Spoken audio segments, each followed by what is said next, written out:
ایک شخص حضرت سیدنا علی المرتضیٰ شیر خدا کرم اللہ وجہ الکریم کے پاس آیا، کہنے لگا حضرت اللہ تعالیٰ کی رحمت کی پہلی نشانی کیا ہے؟ اس سے پہلے مجھے رسول اللہ صلی اللہ علیہ وسلم کا ایک فرمان یاد آ گیا۔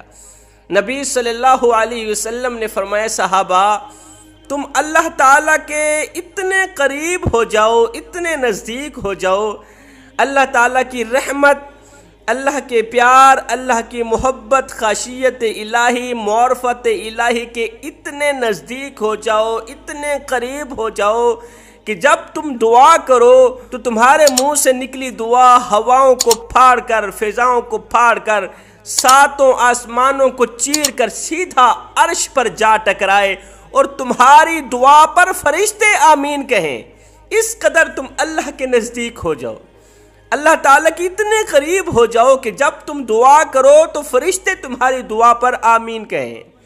میرے کریم نبی نے فرمایا صحابہ اللہ تعالیٰ کی رحمت کے 100 حصے ہیں، مطلب اللہ تعالیٰ کی 100 رحمتیں، ان 100 حصوں میں سے، ان 100 رحمتوں میں سے ایک حصہ، ایک رحمت اللہ تعالیٰ نے روئے زمین پر، انسانوں پر، حیوانات، چرند پرند، حشرات الارض کے درمیان نازل فرمایا۔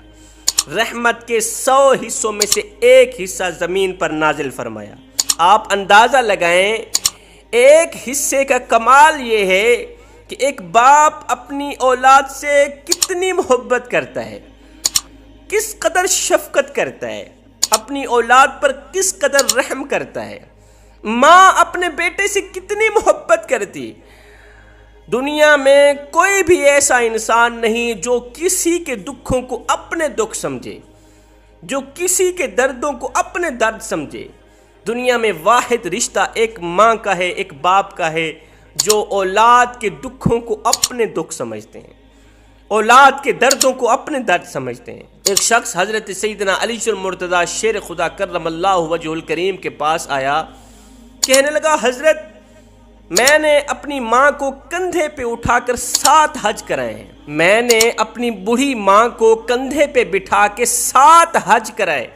7 حج کرا دینے کے بعد میرے ذہن میں خیال آیا ہے کہ شاید میں نے اپنی ماں کا حق ادا کر دیا ہے۔ اپنی بوڑھی ماں کو کندھے پہ بٹھا کے 7 حج کرا دینے کے بعد خیال آیا کہ شاید میں نے اپنی ماں کا حق ادا کر دیا۔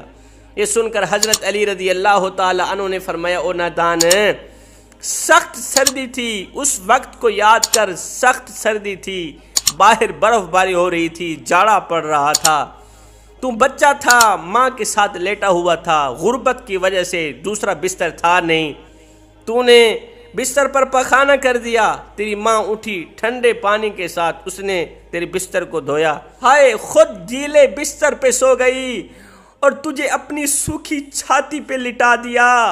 او نادان تو کہتا ہے کہ 7 حج کرا کے میں نے اپنی ماں کا حق ادا کر دیا، او نادان تو ابھی اسی رات کا حق ادا بھی نہیں کر سکا۔ فرمایا یہ ماں جو اپنے بیٹے سے اس قدر شفقت کرتی ہے، اس قدر رحم کرتی ہے، پیار کرتی ہے، یہ اللہ تعالیٰ کی رحمت کے 100 حصوں میں سے ایک حصہ ہے۔ ماں کے اندر اولاد کے لیے شفقت اور رحم اتنا ہوتا ہے کہ ایک ماں کبھی بھی اپنے سب سے بڑے نافرمان بیٹے کو، گنہگار بیٹے کو کبھی بھی آگ میں ڈالنا گوارا نہیں کرے گی، کبھی بھی تکلیف دینا گوارا نہیں کرے گی۔ مجھے بتاؤ ایک ماں اپنے گنہگار اور نافرمان بیٹے کو آگ میں ڈالنا گوارا نہیں کرتی، قیامت کے دن وہ خدا جس کے پاس ابھی 99 رحمتیں محفوظ ہیں، 99 حصے محفوظ ہیں، محفوظ کس چیز کو کیا جاتا ہے؟ عام چیز کو محفوظ نہیں کیا جاتا، محفوظ خاص چیز کو کیا جاتا ہے۔ فرمایا اللہ تعالیٰ کی رحمت کے 100 حصے ہیں، ان میں سے اللہ نے ایک حصہ زمین پر ڈالا اور 99 حصے اپنے پاس محفوظ رکھے۔ قیامت کے دن وہ 99 حصے اللہ تعالیٰ اپنی مخلوق پر نازل فرمائے گا۔ مجھے بتاؤ ایک حصے کا کمال یہ ہے، اس قدر شفقت کوٹ کوٹ کے بھری گئی، اس قدر رحم کوٹ کوٹ کے بھرا گیا، جب 99 حصے نازل ہوں گے تو اللہ تعالیٰ کے کرم کی انتہا نہیں ہو جائے گی، اللہ تعالیٰ کرم کی انتہا کر دے گا، حد کر دے گا، پھر ہر ایک گنہگار انسان جنت میں جاتا دکھائی دے گا۔ 4 رحمتیں ایسی ہیں جن کو انسان خوشی سے برداشت نہیں کرتا۔ نمبر 1، بیٹی۔ بیٹی اللہ تعالیٰ کی طرف سے رحمت بن کر باپ کے گھر میں آتی، باپ کے گھر کو جنت کا ٹکڑا بناتی ہے۔ میرے نبی نے فرمایا جس کے پاس 3 بیٹیاں ہوں، 3 بیٹیاں ہوں، وہ باپ حلال کی روزی کما کر اپنی بیٹیوں کو کھلائے، ان کو پلائے، ان کو پہنائے، اچھی تعلیم دے، دین کی تعلیم دے۔ جب بیٹیاں جوان ہو جائیں تو شریعت کے مطابق نکاح کر کے ان کو رخصت کر دے۔ فرمایا قیامت کا دن ہوگا، نفسا نفسی کا عالم ہوگا، جب ہر ایک بندہ جہنم کی طرف جا رہا ہوگا اپنی نافرمانیوں کی وجہ سے، تو یہ بیٹیاں جہنم کے درمیان آڑ بن جائے گی، جہنم کے درمیان کھڑی ہو جائیں گی۔ میرا اللہ بیٹیوں جیسی رحمت کا حیا کر کے ان کے باپ کو بخش دے گا۔